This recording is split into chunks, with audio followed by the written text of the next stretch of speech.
Minasan konnichiwa, this is Matt Okahara from the Matsumoto Castle Gun Corps, and today we're going to look at the techniques and history of the ancient art of Hojutsu.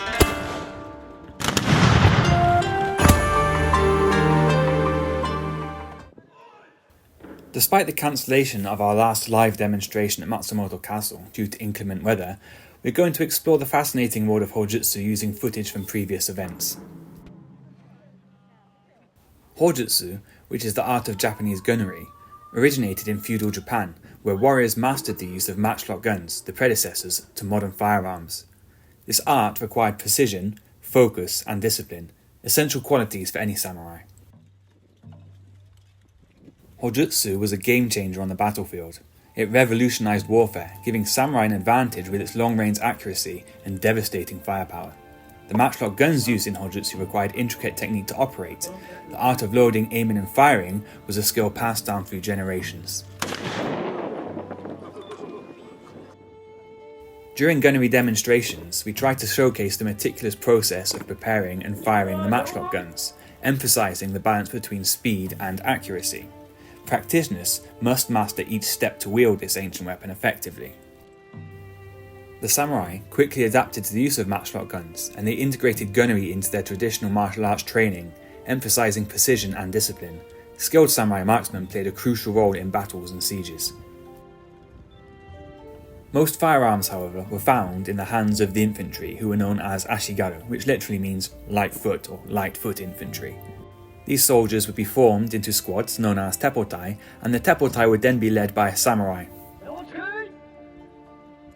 His role would be to select targets and to select the type of fire and to instruct the gunners on the battlefield.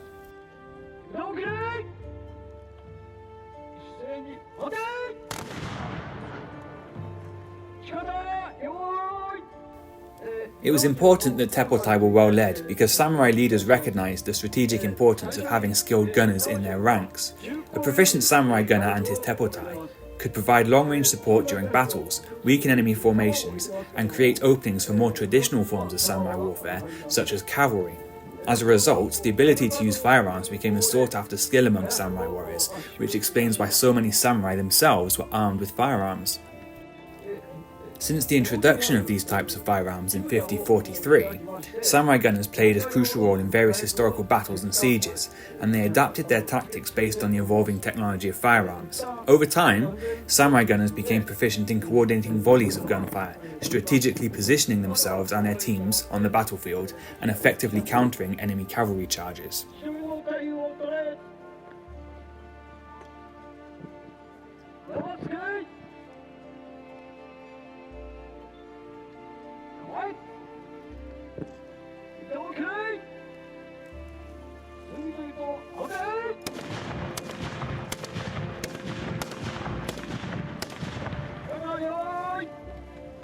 The integration of gunnery skills into samurai training not only showcased their adaptability of the samurai class, but also highlighted the willingness to embrace new technologies to maintain their martial prowess in a changing world. This transition marked a pivotal moment in the history of the samurai, shaping their role on the battlefield for centuries to come.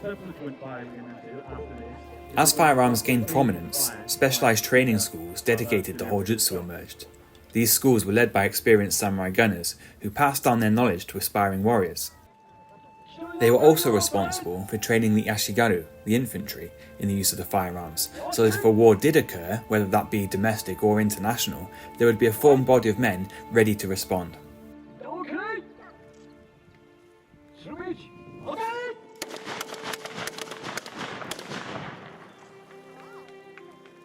These firearms had a profound impact on Japanese warfare strategies. They were used both offensively and defensively, which changed the dynamics of the battlefield. The ability to rain down volleys of gunfire from a distance influenced the tactics employed by samurai generals. One of the strategies that is often cited is that of rotating gunfire, which was used at the Battle of Nagashino in 1575. By employing ranks of gunners, Oda Nobunaga was able to have a continuous stream of fire pouring down onto the advancing Takeda forces. As these firearms can take a long time to load, aim and fire, particularly whilst under the stress of battlefield conditions,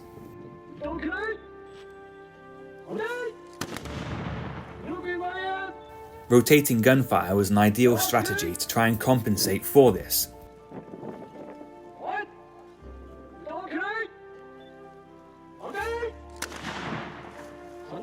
There is also the added benefits that the guns get the opportunity to cool down, as they do heat up very quickly whilst being used, and it also preserves ammunition, as only 1/3 of the force is ever firing at any one time.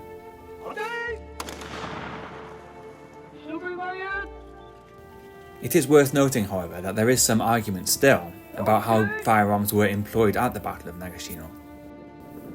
Some historians maintain that the rotating gunfire happened as you see above, where lines of infantry would take each other's places and then reload the guns. Other historians suggest that the best gunners made up the front rank, and the subsequent two ranks were responsible for passing the loaded firearms forward. Both of these strategies would have the same result, however. The principle of rotating fire being that the speed of the gunfire is increased.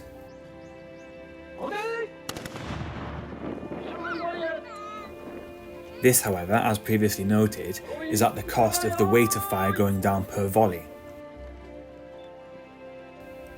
Two other types of shot delivery were also used on the battlefield. Shoren was sequenced firing. In that kind of formation, the soldiers would be expected to find their targets and shoot them more accurately.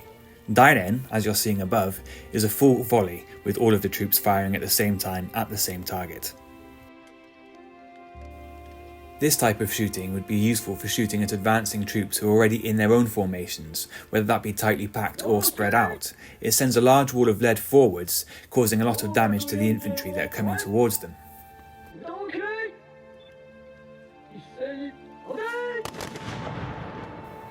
It would also be useful for firing at towers and structures, where there's a better chance of some of those shots actually managing to go through the apertures, or even penetrating the defences themselves.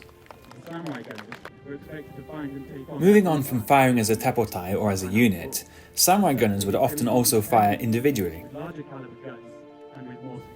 On the battlefield, the samurai were expected to use their greater courage and skill to identify and locate some of the more difficult targets, such as other samurai, troops in cover, cavalry in defensive positions. On the other hand, if they were deployed in a defensive role, they were expected to use their greater skill to fire efficiently in order to achieve the strategic aims.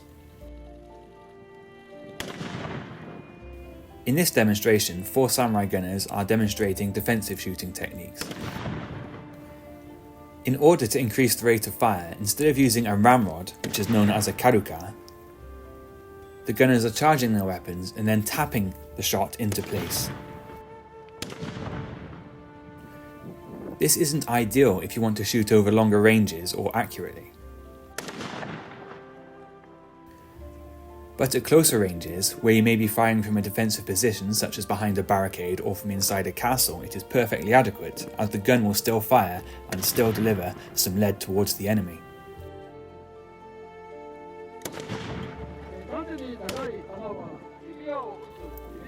Further to this, when firing defensively, particularly from within inside a castle, there was a particular kind of firearm designed with this in mind.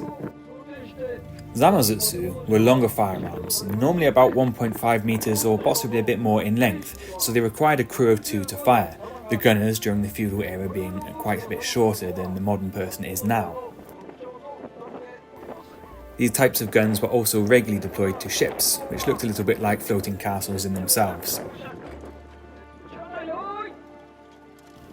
Known as Zamazutsu, these guns were the same sort of caliber as the Banzutsu, possibly a little bit larger, but because the barrels were much longer and heavier, they were able to contain a greater charge, which meant that the bullet could shoot out a little bit further, possibly up to around 200 meters.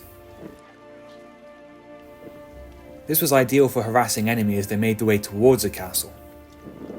It also allowed tacticians to select targets of opportunity that they may be able to pick off before the enemy forces get within distance of the main force.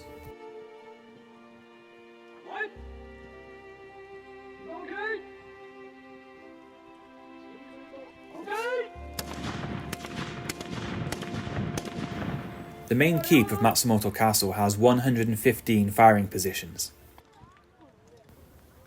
Firing from inside the castle, the gunner had a great view outside, but looking up towards the castle, these small apertures provided great defence for the crew that were behind the window. In this demonstration, the shields that we're using aren't actually tate, the kind of shield you'd expect to see on the battlefield.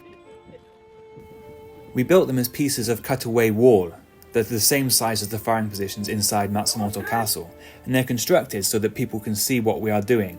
If we just had a castle wall or a big block, for example, no one would be able to see how we operate the weapons.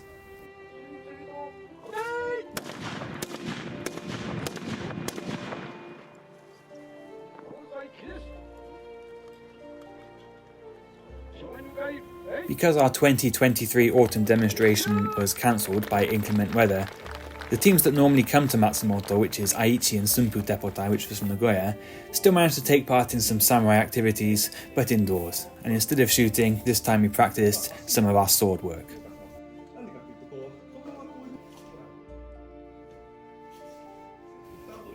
One of our regular supporters of Matsumoto Teppotai is Takahashi Sensei, and he is a sword instructor. So I brought two of my good friends to his dojo so they could practice their sword work, but this time, and for the first time, they were practicing wearing armour. I am often asked whether members of the Teppotai practice other martial arts, and yes we do. Some people practice with swords, some people practice karate and judo, and we also have one person who practices aikido as well as hojutsu, or the way of the gun. I hope that this upload was interesting and an adequate substitute for the 2023 demonstration. If you are interested in samurai gunnery, then you can find us at www.gunsamurai.com, and don't forget to hit subscribe and follow us here so that we can keep you updated with all the goings on at Matsumoto Teppotai.